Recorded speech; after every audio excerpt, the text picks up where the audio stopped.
Assalamualaikum warahmatullahi wabarakatuh. Hai semuanya, apa kabar? Video kali ini kita akan membahas materi IPA kelas 7 semester genap. Sebelum kita ke materi, jangan lupa untuk like and share, kemudian subscribe video ini, dan ditunggu komen-komennya. Terima kasih. Kali ini kita akan membahas materi dengan judul interaksi makhluk hidup dengan lingkungan.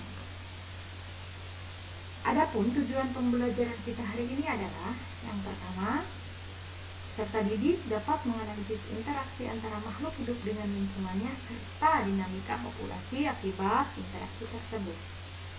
Yang kedua, peserta didik melakukan telaah pustaka agar dapat menjelaskan konsep lingkungan, komponennya, serta bentuk saling ketergantungan makhluk hidup dalam kehidupan sehari-hari. Dan yang terakhir, peserta didik bisa dan memiliki sikap teliti dan peduli terhadap lingkungannya. Berikutnya, pengertian lingkungan. Lingkungan adalah segala sesuatu di luar individu. Kemudian, lingkungan terdiri atas dua komponen utama, yaitu komponen biotik dan komponen abiotik. Komponen biotik terdiri atas makhluk hidup seperti manusia, hewan, tumbuhan, dan jasad renik. Sedangkan komponen abiotik terdiri atas benda-benda yang tak hidup, diantaranya air, tanah, udara, dan cahaya matahari. Nah, sekarang mari kita amati. Di bawah ini ada sebuah gambar yang menggambarkan sebuah lingkungan dan makhluk hidup serta benda-benda yang tidak hidup yang ada di dalamnya. Mari kita sebutkan satu persatu benda-benda tersebut. Yang pertama ada pohon, kemudian yang kedua ada seekor keledai, seekor burung, seekor angsa, seekor ikan, dan ada rerumputan. Kemudian ada sebuah rumah, ada batu-batu di sana, ada air yang mengalir, ada cahaya matahari, dan tentu ada udara. Mari kita lihat. Dari gambar ini kita bisa menyimpulkan bahwa dalam lingkungan tersebut ada komponen-komponen lingkungan yang masuk ke dalam komponen biotik, diantaranya yaitu pohon, kemudian ada keledai, burung, ikan, dan rumput. Nah, sedangkan untuk komponen abiotik atau tak hidup itu terdiri dari ada batu, ada air, kemudian ada cahaya matahari, dan udara. Nah, tentu sekarang kalian sudah paham ya perbedaan antara komponen biotik dan komponen abiotik. Berikutnya kita akan lanjutkan membahas tentang interaksi. Apa itu interaksi? Interaksi adalah hubungan saling ketergantungan antara makhluk hidup dengan makhluk hidup yang lain atau makhluk hidup dengan lingkungannya. Interaksi antara makhluk hidup dapat dibedakan menjadi simbiosis, kompetisi, predasi, dan yang terakhir adalah netralisme. Mari kita bahas satu persatu. Yang pertama ada simbiosis. Simbiosis yang pertama adalah simbiosis mutualisme. Simbiosis mutualisme adalah hubungan interaksi antara dua organisme yang saling menguntungkan.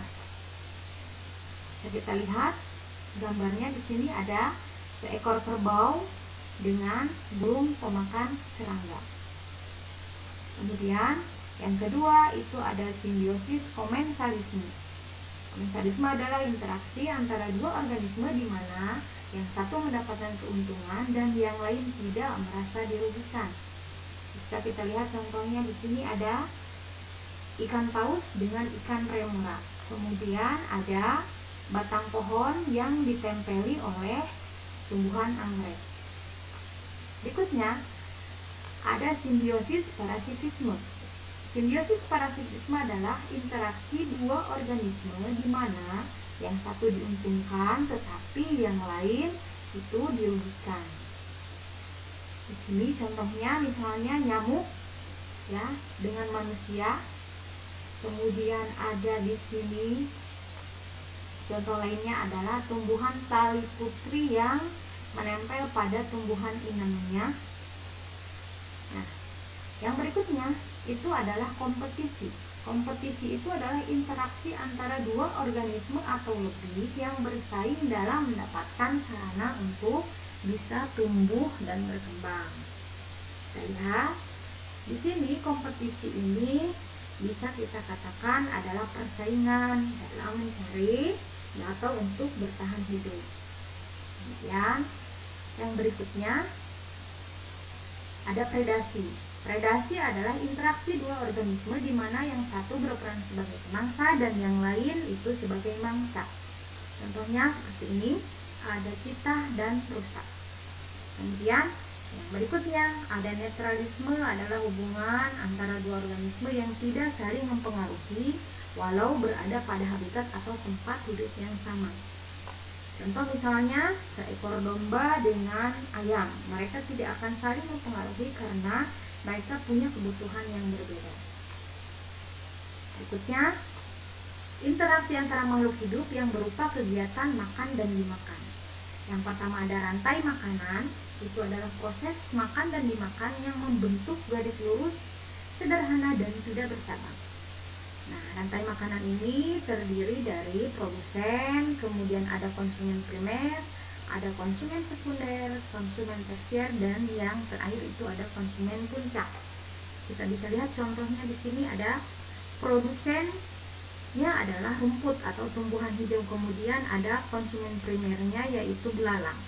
Belalang itu nanti akan dimangsa oleh katak sebagai konsumen sekunder. Si katak juga akan dimangsa oleh ular sebagai konsumen tersier. Ular itu akan dimakan oleh atau dimangsa oleh elang sebagai konsumen puncak. Nah, nanti elang akan diuraikan oleh bakteri dan jamur yang berperan sebagai dekomposan. Nah, seperti itu. Kemudian kita lihat lagi di sini ada yang disebut dengan jaring-jaring makanan. Apa itu jaring-jaring makanan? Jaring-jaring makanan adalah gabungan beberapa rantai makanan yang membentuk siklus saling mempengaruhi. Nah, kita lihat di sini disebutkan beberapa jaring makanan. Ya, ini adalah rantai makanannya lebih dari satu, kemudian mereka saling terkait antara yang satu dengan yang lainnya, makanya disebut dengan jaring-jaring makanan. Berikutnya ada piramida makanan. Piramida makanan ini adalah gambaran hubungan antara organisme yang menunjukkan jumlah organisme dalam tiap tingkat tropik. Lihat di sini. Tropik pertama itu ditempati oleh tumbuhan hijau sebagai produsen. Tropik kedua ditempati oleh hewan pemakan tumbuhan sebagai konsumen satu. Kemudian tropik ketiga itu ditempati oleh omnivora atau pemakan segala sebagai konsumen tingkat dua. Dan di puncak piramida itu ada di tropik keempat itu ditempati oleh karnivora sebagai konsumen puncak.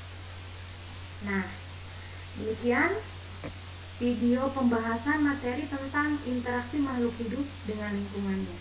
Semoga bisa bermanfaat. Sampai jumpa pada pembahasan materi berikutnya di video selanjutnya. Tetap semangat belajar. Wassalamualaikum warahmatullahi wabarakatuh.